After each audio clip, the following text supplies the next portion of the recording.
Welcome back to my YouTube channel, guys. Hope you guys are having a good day. In today's video, I'm going to be working on the Lexus, the LS400. More specifically, I'm going to be tucking the wiring harness that goes to the fender, possibly on both sides. If you're lowered, then there's a wiring harness that runs through here, and if you hit a bump, it will rub through your wiring harness.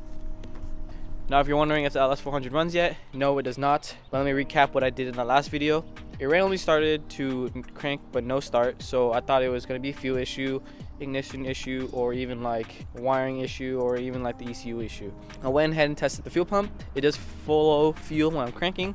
I have not tested injectors yet. Ignition, at first I unplugged the igniters trying to remove the air box for some odd reason, and there was no ignition, but then plugged them in and they were fine. I replaced all the spark plugs. I just went ahead and replaced the power steering lines just as preventative maintenance. But when it comes to the ECU, I think that's the main issue, just because when I opened it up, there were a lot of leaky capacitors. Pretty common for LS400s. I mean, Lexus in general of the 90s. I am not wanting to spend $700 to get it shipped out yet just to fix it. So I'm gonna be doing something else. I'll go ahead and take this fender off.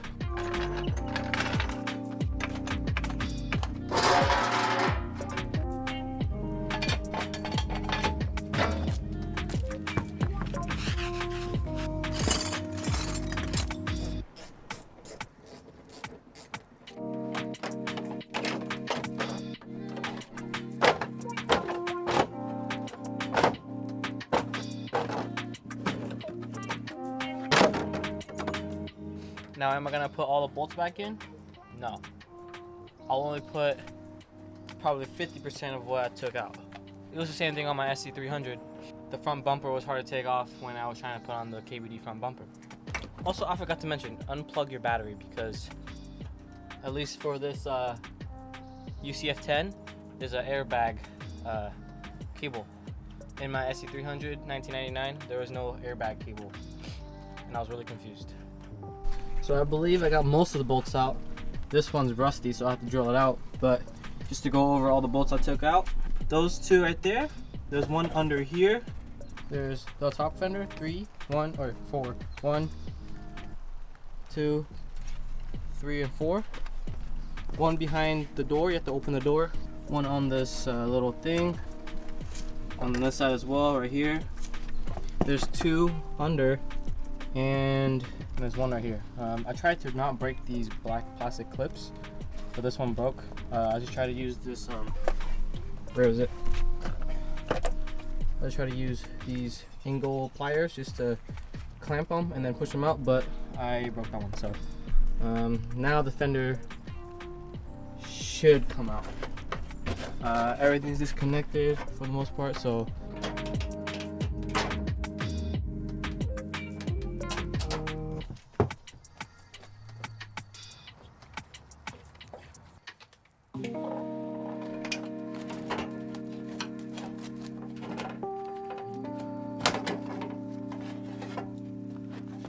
this corner light was pretty hard to take out for some reason. I probably should have looked something up. But one screw right here, and I just pushed it out. But it was kind of weird. You have to like push it out at like an angle. Take out this. One hidden bolt right here for the fender. Another one down here for the fender. And then you kind of have to take out the screw in here. And possibly one down there. Just so that you can make the fender slide out easier. Look how dirty it is in there. So now, as you can see, this thing was on the verge of getting ripped through because I decided to be stupid and just drive it around, test it out after I adjust the coilovers and lower them even more. So now, we'll take this all apart and then route it on top of this.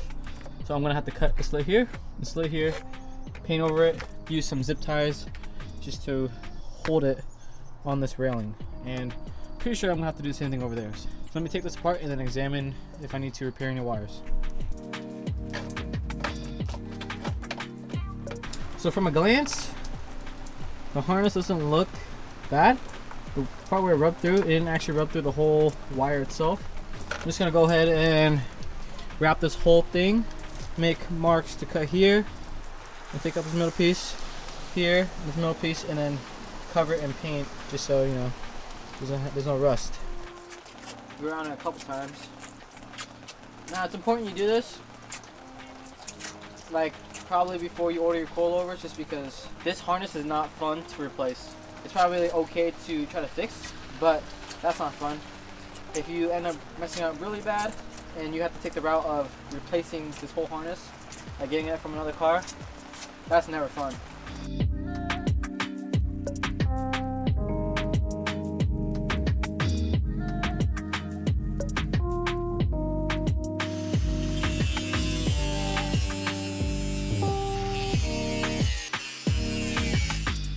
Okay, I made the incisions.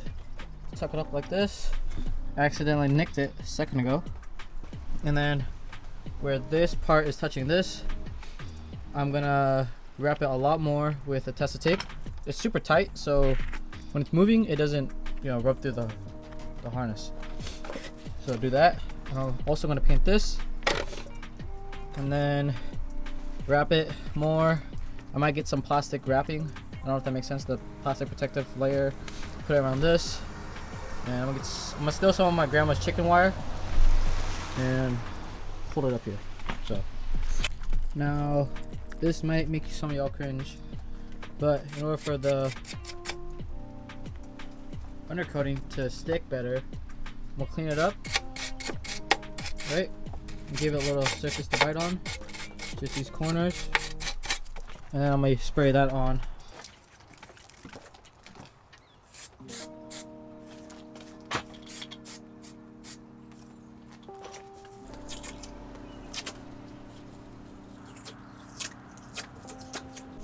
So just as more protection, I'm gonna go ahead and wrap the hood release cable.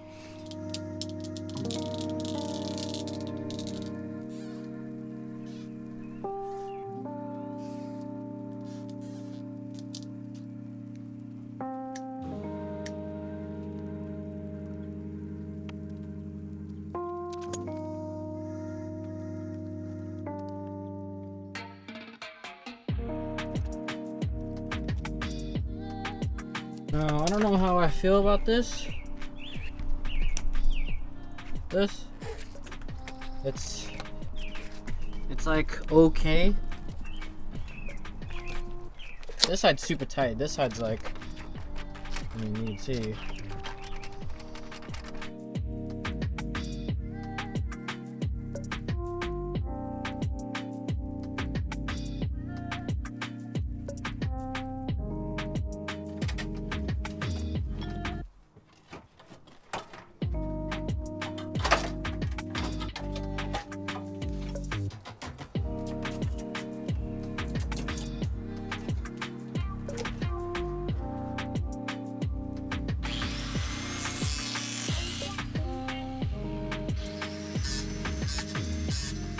So I was not happy with the way it turned out, so I took it all off, drilled 3 holes up here just so it holds it up a lot higher than where it was originally when it went through the bottom. I don't know if I showed that part, but on this side, it's kind of make you guys cringe, but I drilled all the way through and there was a hole at the bottom and I didn't like how low it hung, so I drilled a hole through here so that when I put a metal zip tie to this part, it's gonna hold it up above this harness, or below the harness, make it go above this hole. As you can tell, this is the size I messed up on, or this is the slot I messed up on. Originally thought it was gonna be here, drilled it all the way, or not drilled, I cut it all the way through here just because the harness was super loose and it's like, it has a lot of movement, so it's able to scoot back a lot further, so that's why I just went in this hole. But now it should be good after I drill another hole through here so it holds the hopper higher, like I said, and like this is the example right here. Is it even focusing? Okay. Boom. So wrapped it in a crap ton of tape. I don't think the Rust-Oleum undercoating is gonna work because it just scrapes off super easily. So after I put everything on it, I'm gonna spray the holes with this and these cracks with this.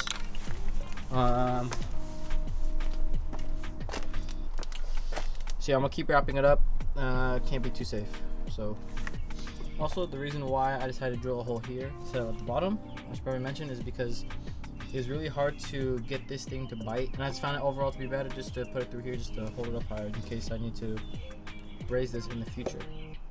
So yeah, I ended up using almost a whole roll of tape just on one harness. When I was adjusting it to get this to be tighter, it was kind of rubbing through the tape, so I ended up putting like, I don't know, like 3 layers or 4 or 5 layers or like 6, 7 layers of electrical tape on one side, especially where it hits this slot, this zip tie, this zip tie, this zip tie, and this slot. And same thing on the other side.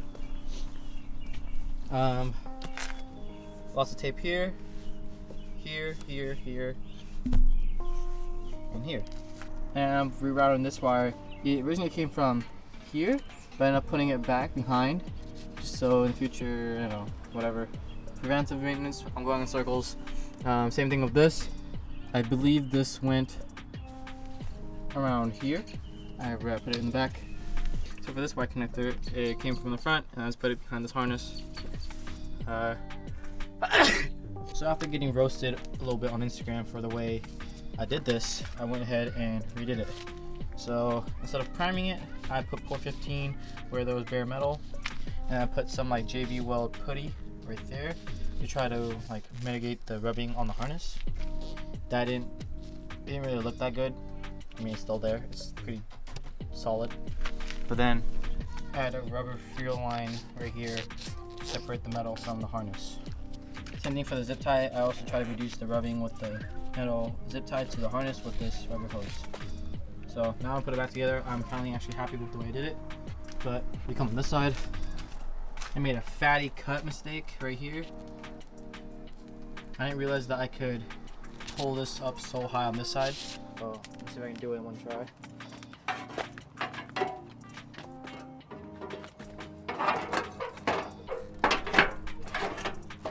That.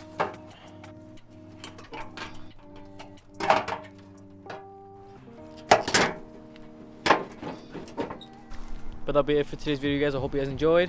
Like I said, just do it now because I know most of you guys that own LS400s probably want to lower it in the future. So this could just be a fun, you know, 1 or 2 day job. Hope you guys enjoyed today's video. I gotta see you guys in the next one.